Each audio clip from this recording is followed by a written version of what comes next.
हे प्रभु हे हरिनाम कृष्ण जगन्नाथ प्रेमानंद। कसम खाओ आज के बाद ड्रिंक नहीं करोगे। वो तो ठीक है, लेकिन ड्रिंक किए बिगर मैं रोमांटिक नहीं हो पाता।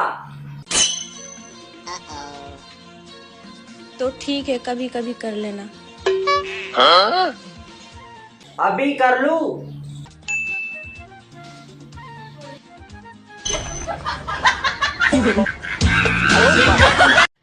अच्छा मैं एक बात पूछूं? हाँ पूछो। तुम्हें कौन सा मौसम पसंद है, गर्मी या ठंडी? ठंडी। गर्मी का क्यों नहीं? क्योंकि गर्मी में एसी कूलर चाहिए होता है ना, इसीलिए। एकदम इन्होंने वक्त बदल दिया, जज्बात बदल दिए, जिंदगी बदल दी।